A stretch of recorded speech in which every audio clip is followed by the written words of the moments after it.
Hello everyone, एक बार फिर से आप सब लोगों का स्वागत है आपके अपने यूट्यूब चैनल माया सर्विस सेंटर। कैसे आप सब लोग? सब बढ़िया एकदम। आज की क्लास में सीखेंगे संख्याओं का योग सक्रिय किए बिना ही योग पर ज्ञात करना, यानी कि हम जो जोड़ने की प्रक्रिया करते हैं, जैसे एक में दो जोड़ा तो तीन, तीन में दो जोड़ा तो पांच, पांच में तीन जोड़ा तो आठ। ये योग सक्रिय हमें नहीं करना है।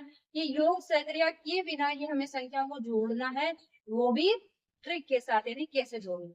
लेकिन संख्या देखिए किस क्रम में होनी चाहिए, इस प्रकार से होनी चाहिए, जैसे एक प्लस तीन प्लस पांच प्लस सात, ये सभी क्या है? सभी की सभी विषम संख्या है। इस क्रम में आ रही है, एक प्लस तीन प्लस पांच प्लस सात, या आगे भी इसी क्रम में हो, तो हमें इनको जोड़ने के लिए नहीं बैठना है।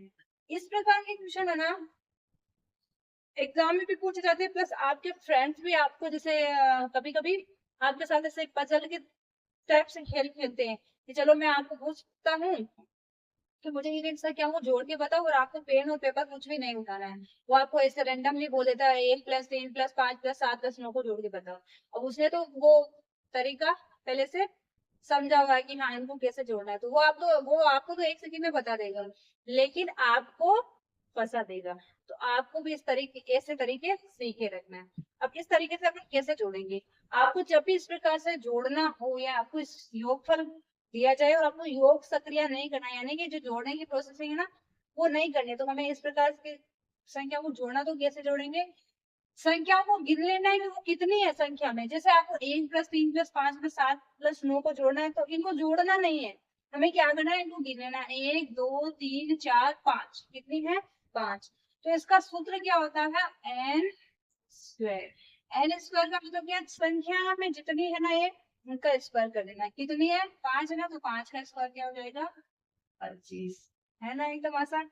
अगर आसान लग रहा है, तरीका अच्छा लग रहा है, तो क्लास को लाइक कर देना, क्लास से रिलेटेड एक प्यारा सा कमेंट कर दीजिए, और चैनल को सब्सक्राइब नहीं करे तो चैनल को भी सब्सक्राइब कर लीजिए, क्योंकि आपको इसी चैनल के ऊपर और भी इंटरेस्टिंग वीडियोस देखने को मिलती रहेगी। ठीक है, अब चलिए हम सेकंड क्वेश्चन देखते हैं। सेकंड क्वेश्चन में देखिए सेम वही है, पैटर्न वो का वही है। हमें क्या करना है? संख्या को गिन लेना है।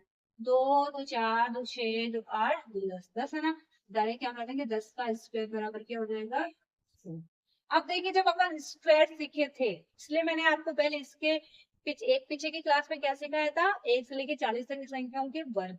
वो वर्ग हमारे यहाँ पे काम आते हैं, इसलिए आपको वर्ग भी पता होना चाहिए।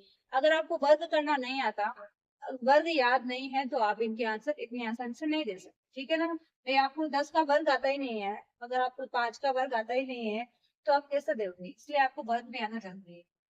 फिर देखो क्या, एक प्लस तीन प्लस पांच प्लस सात प्लस नौ प्लस ग्यारह, ऐसे करना नहीं है भाई। एक प्लस तीन प्लस, आपको डायरेक्ट क्या करना है? दो, दो चार, दो छह, छह मतलब छह का स्क्वायर 36। ऐसे दो, दो चार, दो छह, दो आठ, तो आठ का स्क्वायर 8 64। लास्ट वाला क्वेश्चन क्या है? इसमें कितनी है? दो, दो चार, दो छह, दो आठ, दो दस, दो बारह। बारह का स्क्वायर क्या होता है? 144। अब आप इनको ऐसे जोड़ने के लिए बैठोगे तो आपको बहुत टाइम लग जाएगा, है ना। और आपका हो सकता है, अगर आप एग्जाम दे रहे हो, एग्जाम में एक क्वेश्चन आ गया, तो आपका बहुत सारा टाइम वेस्ट हो जाएगा। इसलिए अगर आप इस तरीके से करोगे तो आप चुटकियों में आंसर दे सकते हो। क्लास अच्छी लग रही है तो क्लास को लाइक कर देना, चैनल को सब्सक्राइब कर देना। अब हम मिलेंगे इस वक्त।